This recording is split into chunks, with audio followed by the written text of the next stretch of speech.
Boa tarde, Bruno Nunes. Estamos aqui, mais uma vez, à conversa sobre Loures, sobre o PPM, as suas posições, concretamente as posições do Bruno Nunes, nessa sua crónica habitual, e estamos a fazer a crónica de maio.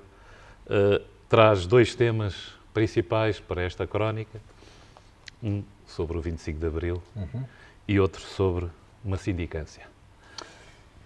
Bom, 25 de Abril ou de Abril, boa tarde ou boa noite, independentemente da hora que estiverem a ver, a toda a gente que assiste a Loures TV, e uma vez mais parabenizar o trabalho que a Loures TV faz em prol dos lourenços, neste caso, e dos partidos políticos que podem expressar as suas opiniões e transmitir as suas ideias.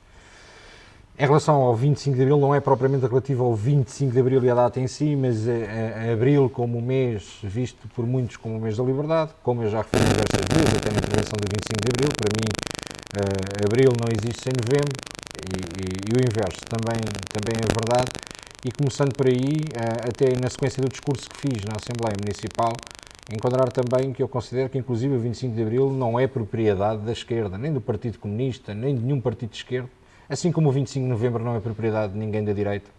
São duas datas que pertencem única e exclusivamente ao povo português, porque foi de facto o povo que fez todo este manifestar de revolta em relação ao estado em que as coisas estavam antes do 25 de Abril de 74. É um processo iniciado em 74, com o 25 de Abril, muito louvável a atitude das Forças Armadas e de mulheres e homens, mas já é um discurso recorrente que nos vai remeter àquilo que são os pontos seguintes. É um discurso recorrente de quem se posiciona mais à direita na política em Portugal, aquilo que eu estou a dizer, e também começa a ser um discurso recorrente cada vez que nós repetimos a história, que alguma esquerda mais mal disposta e aziada diga que isto não passa de uma cartilha. É curioso perceber que a esquerda mais aziada e com alguma cartilha venha agora dizer que nós temos cartilha.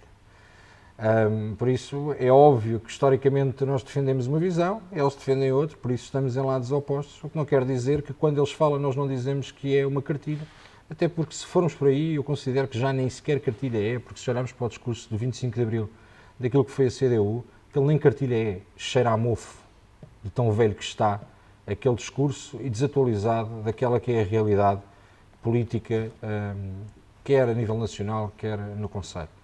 E esta política tem feito com que os jovens se afastem da política e se afastem, inclusive, do movimento de Abril e de Novembro, nem se fala, porque Novembro tem sido muitas vezes ocultado e maltratado na história, e independentemente de nós gostarmos ou não de alguns factos, se eles foram marcantes na política, eles devem constar na história e devem estar representados. Não devemos ocultar a história e tentá-la pintar de uma forma que nos agrade, porque isso não é história.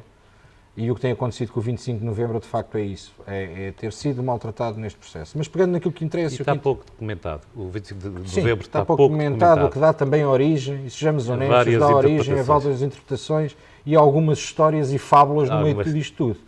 Há muitos mitos. Obviamente. Não tiro também esse valor. Agora, para deixar bem claro que o 25 de Abril não é uma data que a direita abomine e que a esquerda considera como sendo sua. Não é verdade. E nunca foi assim. Nenhum partido que vive em democracia, que vive numa democracia pluralista, pode considerar que o 25 de Abril é um facto negativo para o país. Não é. Pode considerar que poderia ter tido outra opção a determinados pontos, mas critica essencialmente, e a direita critica essencialmente, o período revolucionário que se dá início no pós-25 de Abril, que ao contrário do que muita gente acha que terminou em 75, o António é mais velho do que eu e sabe perfeitamente que não terminou em 75 e que inclusive a Constituição, só depois de revista em 82, é que acaba e extingue o Conselho da Revolução. Sim. Pronto, mas sem e alguns abusos do COPCON. Exatamente. Por isso, existiram perseguições de parte a parte e todos sabemos, agora a história não deve ser apagada. A história é a história. A história é a história. Porque senão, se for apagado parte da história, deixa de ser história, passará a ser uma conto, uma fábula, outra coisa qualquer, que às vezes nestes discursos com cheiro a mofo continuam a ser vincados como se a coisa fosse como só eles sabem, só eles viveram e eles são os detentores de Abril e os detentores do 25 de Abril. Pronto, para deixar clara essa questão, e essa questão deixa clara e transparece, ou transporta-nos para outra questão, que são as cerimónias do 25 de Abril em Loures. este tipo de política e este tipo de abraçar a política relativa a Abril e a forma como tudo isto tem sido vivido tem levado a uma descrença total da população em relação ao que são as comemorações do 25 de Abril, que deveriam ser uma festa nacional. Mas não são, porque, infelizmente, a esquerda muitas vezes tenta conotar isto como um facto político e não como um dia da liberdade, e tenta puxar os seus heróis internos e as suas histórias internas para vir defender A ou B, e fazem com que os jovens estejam completamente aliados desta situação, completamente fora desta situação, e que se eventualmente participarem nas atividades é porque os concertos são mais interessantes ou menos interessantes. E mesmo nesta questão dos concertos serem mais interessantes ou menos interessantes, a esquerda, nomeadamente a CDU, não a esquerda por completo, mas a CDU, continua a fazer as celebrações de Abril com cheiro a mofo, a gastar 60 mil euros na organização do evento dos Cantares de Abril, penso que era assim que se chama, com a presença de Sérgio Godinho, e nada muda, são sempre os mesmos. Não muda, não há inovação no espetáculo, não há nada que faça com que a juventude se aproxime, e nós vamos assistir a um espetáculo de Abril, novamente com um saudosismo enorme em relação ao que foi o 25 de Abril de 74, sem puxar e dando liberdade, ou sem dar liberdade, àqueles que poderão ser promessas, futuros e investimento na sociedade civil, e de fazer com que, de facto, estes valores, eu não vou criticar os valores, 60 mil é justo, se não é justo, sim, podemos consultar no base.gov e perceber que existem diversos municípios a contratar os mesmos artistas, e os valores poderão ou não poderão ser iguais, a organização é sempre diferente, existe sempre aqui alguma subjetividade. Da mesma maneira que não vou criticar os 150 mil euros do monumento. Eu não lhe chamaria monumento, mas pronto, do monumento do 25 de Abril que foi colocado na rotunda em Louro, porque estamos a falar de uma questão subjetiva, é arte, é cultura, não é? Por isso é subjetivo, e não vou discutir isso. Não vou discutir isso, até porque, muito sinceramente, eu acho que as pessoas com esta questão dos 150 mil euros, ao invés de criticarem a oposição e dizer mas os senhores não nos dizem nada deles gastarem isso, não, os senhores é que têm que parar de votar neles, porque sabem que as coisas vão acontecer assim, e temos todos uma ideia, porque existe aquele mito urbano, desde 74, que o Partido Comunista Português, à frente das câmaras, é um exemplo de gestão autárquica. É um exemplo, e pelo menos com eles a coisa é um exemplo. E depois este ano tem sido um ano de desgraça. Estes 45 anos de Abril tem sido um ano de desgraça em relação a esse mito urbano. Tem sido um ano de desgraça porque vimos militantes do PC que são contra aquilo que é as ideias do Comitê Central a serem expulsos. Por isso há um lápis vermelho claramente instalado. Não é? O lápis azul parece que desapareceu, mas há um lápis vermelho completamente instalado. E este lápis vermelho começa-se a alastrar a outras forças políticas que precisam neste momento de meter um nariz vermelho e andar aos gritos para todo o lado a ver se alguém nos dá um bocadinho de atenção. E temos aqui situações de aqueles que tanto criticam se não pode vir uma pessoa de direita falar a Portugal porque é a subjugação da nossa autonomia, da nossa liberdade e da nossa autodeterminação a fascistas e fascismo nunca mais, etc, etc. Depois têm posições radicais, como assistimos no dia 25 de Abril, a uma das manas morta-água, de megafone na mão, que dá um ar de facto de sindicalista, mas de megafone na mão, a gritar ao meu rico Santo António, o meu santo popular, leva o Bolsonaro para o pé de Salazar. E esta é a liberdade que nós eventualmente achamos que temos, e que temos liberdade para poder fazer tudo. Quando é o inverso, o Bloco vem com os SOS racismo atrás, com as declarações de que isto é fascismo, é a extrema-direita. Do lado contrário, eles podem tudo. Eles podem tudo. E eu acho que o eles podem tudo, estamos a chegar a um ponto que eles podem tudo e não deixam nada, não é? Porque nós chegamos a uma altura que não os podemos contrapor em absolutamente nada, porque estamos a fazer perseguição, porque é uma vergonha, é uma mordaça àquilo que são os valores da liberdade. E dou-lhe um exemplo claro em relação ao Bloco aqui em Loures. O Bloco aqui em Loures não perdeu um mandato, mas um dos deputados que lá estava, por denúncia do PPM, teve que renunciar à sua condição de deputado. Na minha interpretação, existem valores de Abril, mas existem de abril, de março, de fevereiro, de janeiro, de dezembro, até outubro do ano passado, que terão que ser devolvidos. E esses valores são dinheirinho. E isso o Bloco não fala. A esquerda.net e as trafolices que todos fazem, isso o Bloco não vem para aqui dizer. Se fosse outro partido, fosse ele de esquerda, de direita, de centro, ou o que fosse, que tivesse cometido uma situação destas, que há vários meses tenha recebido de forma aparentemente ilegal valores, o que é que o Bloco já tinha feito? O que é que já tinha andado aqui de chincana política cá fora? No esquerda.net, nos blogs, em tudo aquilo que fazem com fake news, com esta... É que está o Fabián agora. O Fabián que venha falar. Não fala apenas, não apareça apenas quando já a casa está a arder no bairro da Torre, ou que quando já aconteceram palmadas na cara, para não dizer outro termo, na escola Mário Sá Carneiro. Não venha só. Aqui não há televisão. Não está cá a televisão para discutir a situação do Bloco. Mas ele de uma vez por todas, venha agora. Mas essa decisão já está tomada? Quando fala na devolução dos valores, já há alguma coisa de oficial disso? Se fosse eu, já os tinha devolvido. E eles sabem que os receberam ilegitimamente. Por isso devolvam-nos. Mas há alguma ação que está a ser... Se ideia, se a Câmara já tomou medidas, se não tomou medidas, a Câmara também é muito rápida para umas coisas, para outras coisas não é. Não é? Agora, o que eu sei é que existe ali uma incompatibilidade. E essa incompatibilidade já foi decretada. Se tem que devolver o valor de assessor e o valor de deputado, não sei, para as pessoas perceberem lá em casa, para isto não ficar confuso.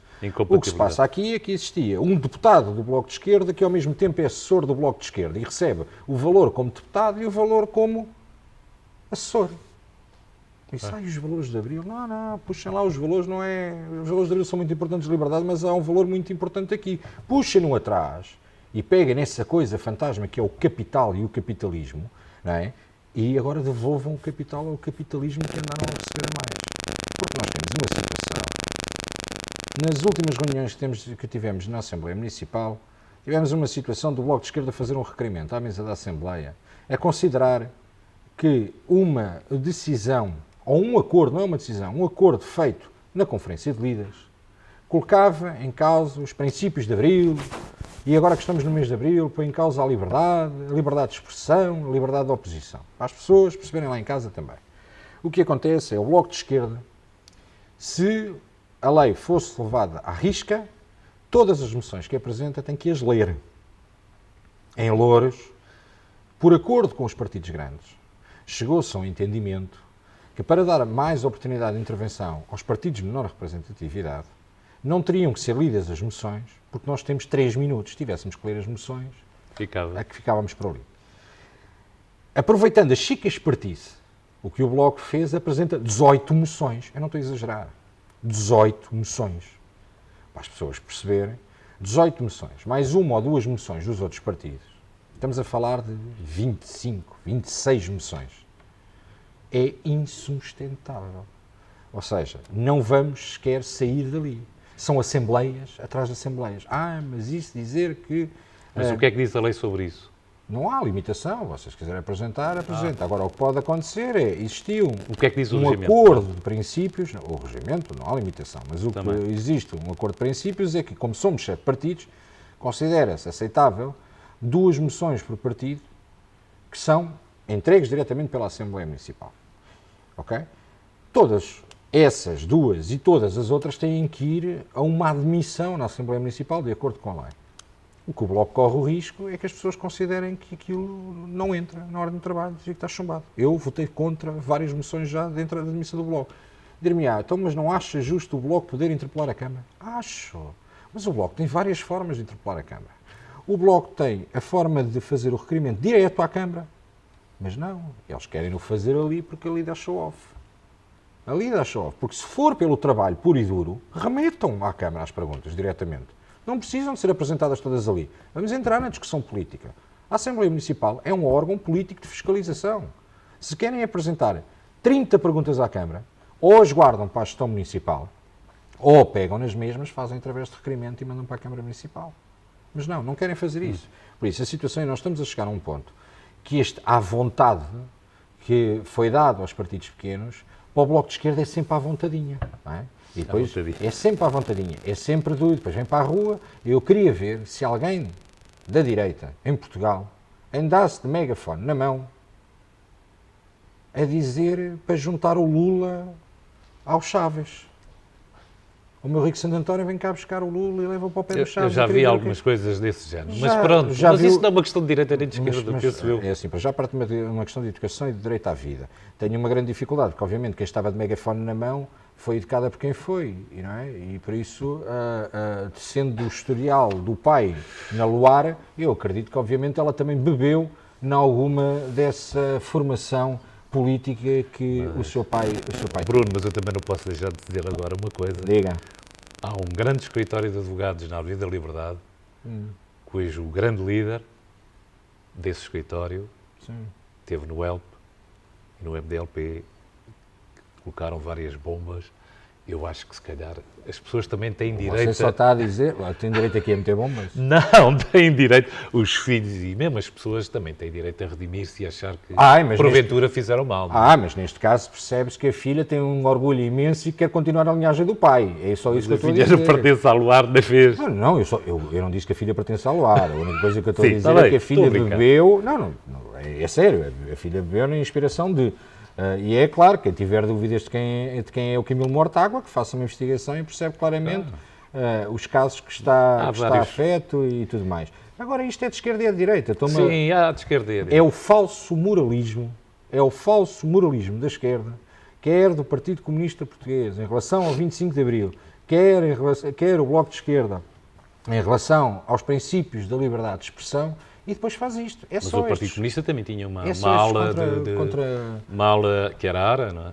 A ARA, sim, acho que era a ARA.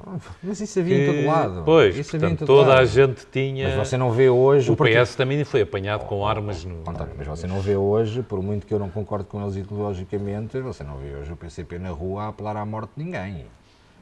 O PC não faz isso. Isto também não anda à procura disso, não é? Pronto, mas o PC não faz isso. Quer dizer... Sim, o PC já é o PC é um partido maduro. E é um partido de sistema. Pronto, da esfera governativa. Atualmente da esfera governativa. Sim, pelo menos do poder local. E não só, tem algum poder, depois de vez em quando mais traído ou menos traído com as PPPs e coisas do género, mas a coisa vai acontecendo. Bom, em relação ao segundo ponto que lhe trago esta semana, a questão de uma eventual sindicância àquilo que são as contas e alguma parte de gestão do município. Eu queria enquadrar aqui isto pela seguinte razão. A discussão tem sido pública, já deu origem a vários debates e foi focada essencialmente numa primeira fase, a análise dos contratos de ajustes diretos, foi focada essencialmente no contrato do célebre genro do Jerónimo de Sousa. A Comissão reuniu, dali-se uma recomendação, saiu também um relatório final e obviamente que o relatório final acabou por ter a frustração de muita gente que o recebeu. Aliás, foi público na última Assembleia Municipal, nomeadamente o deputado Paulo Santos do PSD foi das vozes mais críticas por considerar que se esperava mais. No entanto, a Comissão tem poderes limitados em relação à sua atuação, dentro do âmbito de fiscalização é correto, mas não é um tribunal, não é uma sociedade de advogados e por isso tinha pouca margem de manobra para poder fazer alguma coisa. Mas eu sou dos que defendo, desde o início, que deve existir mais transparência. Não concordei também com a posição anterior do PSD, quando propôs que esta fiscalização fosse alargada a todos os contratos de ajuste direto dos últimos 4 anos, salvo erro, que era a pretensão do PSD. Não que não concordo com a essência, mas porque considero que o trabalho realizado pela Comissão para um contrato como foi o do Jorge Geraldino será a mesma frustração afeta a todos os outros contratos porque nós temos poderes limitados.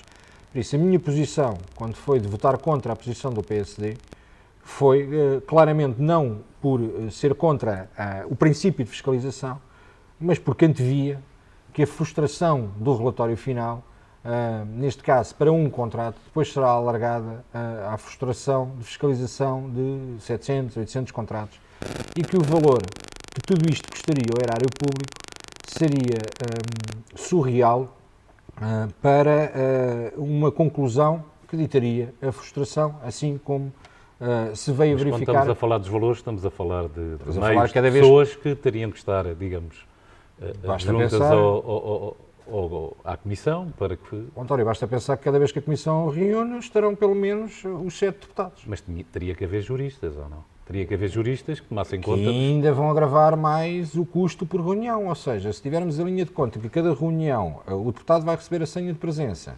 mais o subsídio de deslocação, vezes 7, vezes umas centenas de reuniões, estamos a falar de uns largos milhares de euros. Daí essa era... E mais os juristas que teriam de estar a Mais os apoiar juristas, sim. essa comissão. Essa era a minha posição de considerar que a Assembleia Municipal, e neste caso a Comissão, nunca iria chegar a cumprir as expectativas que todos temos, não é só o PSD, que todos temos que sejam fiscalizadas, que a fiscalização possa ditar.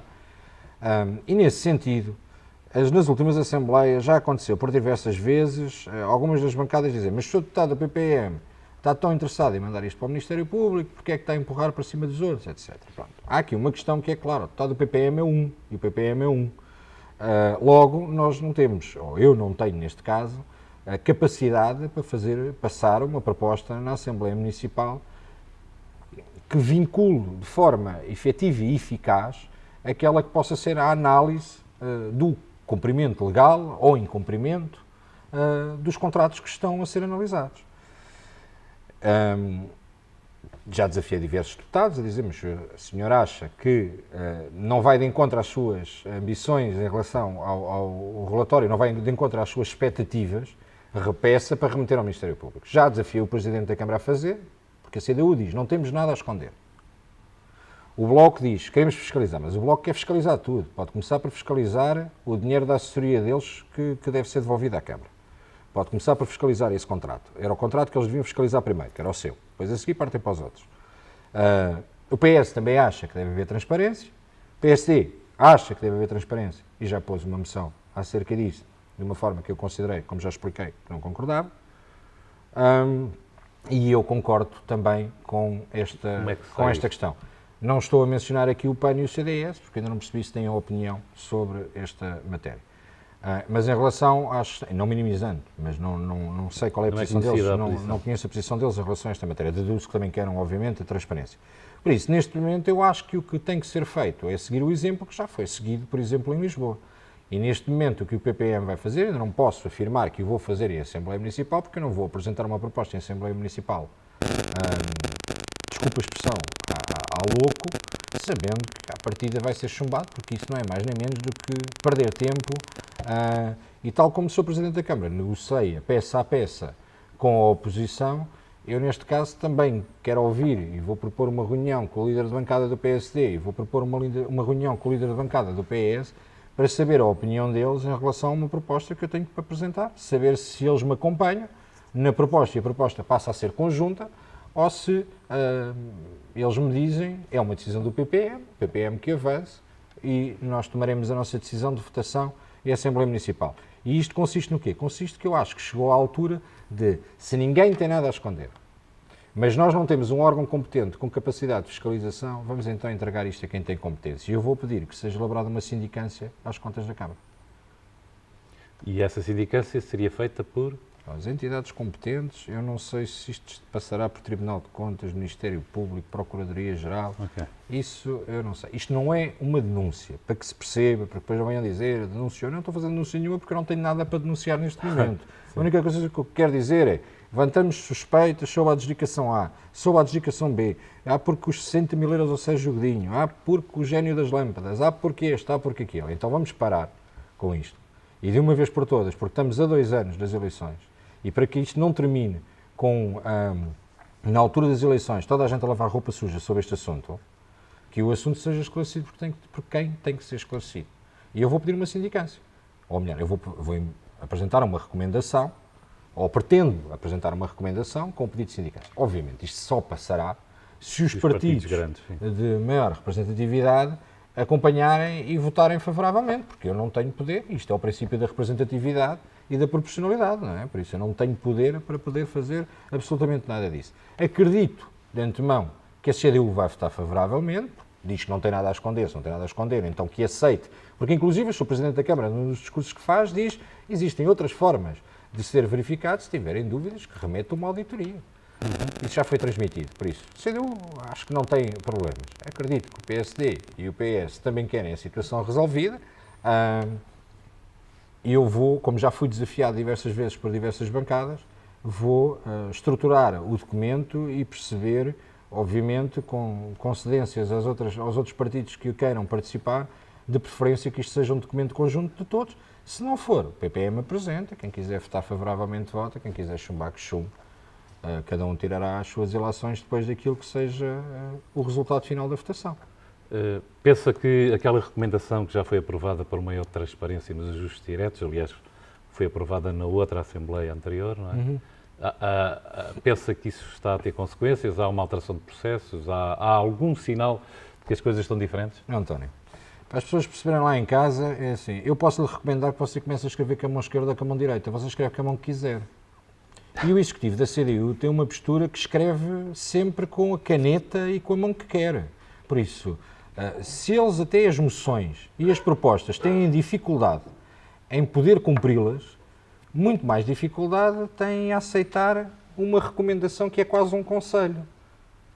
Porque eles estão em cima de um pedestal, porque eles acreditam piamente naquele mito que vem desde 74, que as câmaras comunistas são um exemplo de gestão. E por isso, como eles fazem é como eles querem. Você acredita que as recomendações vão ser cumpridas? Não, por isso é que eu lhe perguntava se havia sinais de que os processos estavam diferentes, até a própria forma de, digamos, fiscalizar e de auditorar. Eu acredito que os sinais, que os processos possam estar diferentes, mas nunca foi pela recomendação nem pelo respeito que possam ter pela Assembleia Municipal. Eventualmente com medo de uma TVI ou de outra perseguição jornalística qualquer. Nunca será pela Assembleia Municipal, porque não há respeito pela Assembleia Municipal neste ponto. Não há respeito pelo cumprimento das deliberações na Assembleia Municipal. A Assembleia Municipal de Loures é vista pelo Executivo como uma coisa que temos que ir lá obrigatoriamente aprovar determinados pontos que a lei determina que têm que ser eles a aprovar. Militantemente. De resto, não serve para mais nada. É fogo de artifício. E não é o do 25 de Abril, porque esse é mais caro. Então, pronto, vamos continuar nessa festa do fogo de artifício e vamos esperar que realmente chegue a esse consenso para uma sindicância às contas do município, já que toda a gente quer... Obviamente, como lhe disse, o PPM sozinho não terá força de o fazer. Terá que, obviamente, tentar conjugar esforços com outras bancadas e tentar perceber se é viável ou se não é viável. No último caso, apresentaremos a proposta na mesma e depois esperamos do acompanhamento ou não. Não está nada falado neste momento. Vamos ver se as culpas morrem solteiras. Ok. Bruno Obrigado. Nunes, muito obrigado.